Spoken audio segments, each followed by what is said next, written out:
kids, where are you? It's time for all the art to tell stories.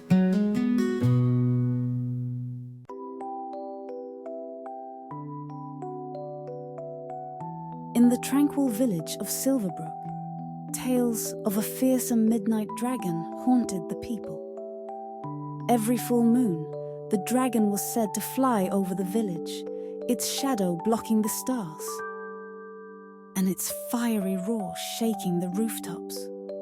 Though the dragon had never harmed anyone, the villagers lived in terror. Leo, a young knight in training, lived on the edge of Silverbrook with his grandmother. Though just 16, Leo was determined to prove himself a worthy knight. When the village council declared that the dragon must be driven away, Leo volunteered to face the beast. "You're too young, Leo," the village elder said, shaking his head. "We need seasoned knights, not a boy with dreams." "I may be young," Leo replied, "but I have courage, and I will not let the village live in fear any longer." The council reluctantly agreed.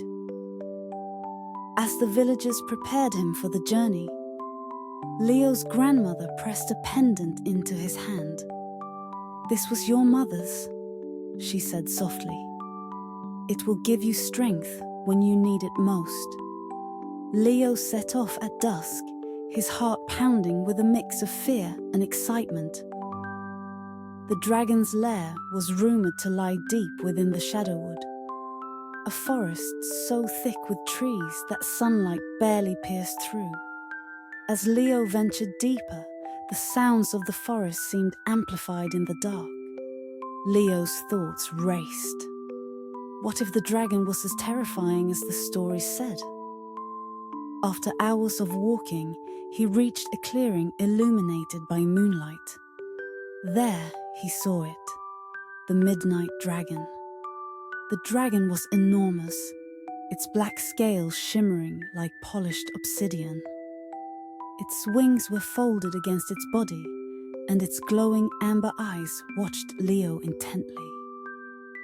"You dare approach me, little knight?" The dragon rumbled, its voice deep and resonant. Leo's knees wobbled, but he stood firm. "I've come to protect my village. Leave us in peace, or face the consequences." The dragon tilted its head, a plume of smoke curling from its nostrils. "Protect them from what? I've done them no harm." Leo hesitated, lowering his sword slightly. "But you frighten them. They think you'll destroy the village." The dragon sighed, a sound that carried a hint of sadness. "Humans always assume the worst. I have no desire to harm anyone."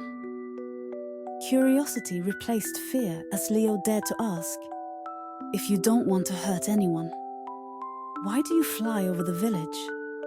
The dragon gazed up at the moon, its eyes reflecting a distant sadness. "I fly to feel free, to escape the loneliness of my lair. But I see now that my presence brings fear." Leo was silent for a moment, then said, "You don't have to hide. Maybe if the villagers understood you, they wouldn't be afraid." The dragon snorted. "Humans don't understand.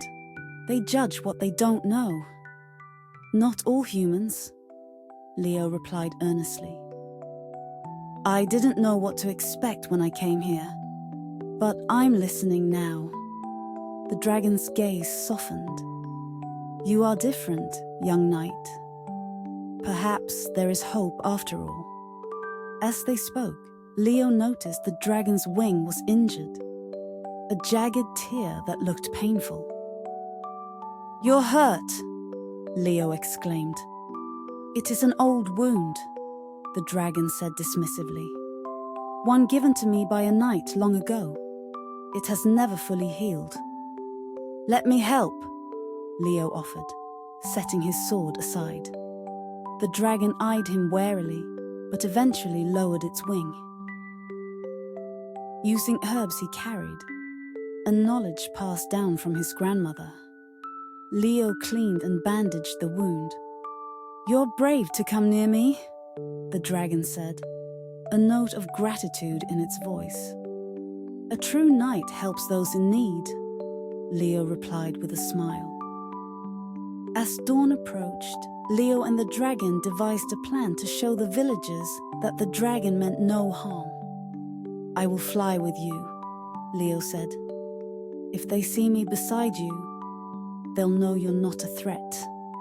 The dragon hesitated. "They might still attack."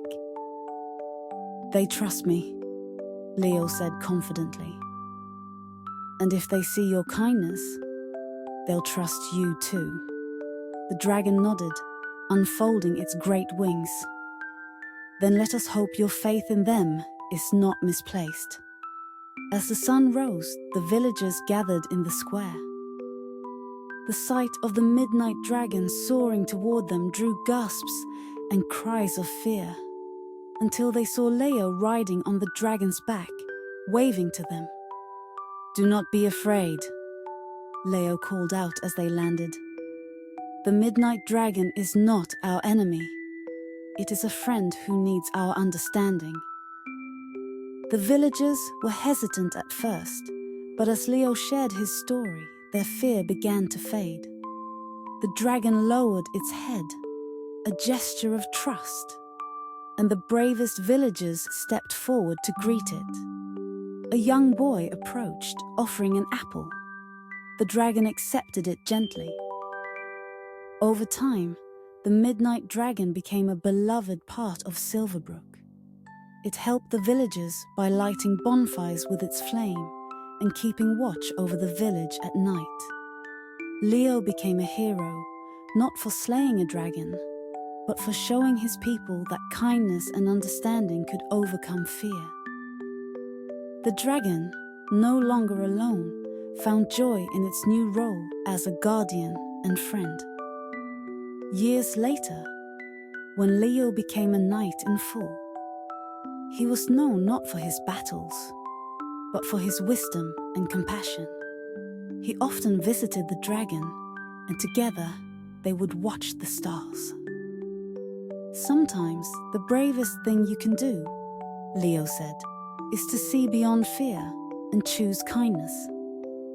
The dragon nodded, its great wings stretching against the moonlit sky.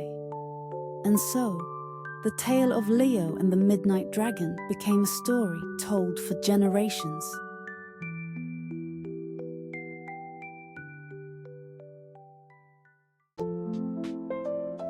If you like our stories, please like, subscribe, and turn on the little bell, so you won't miss exciting stories every day.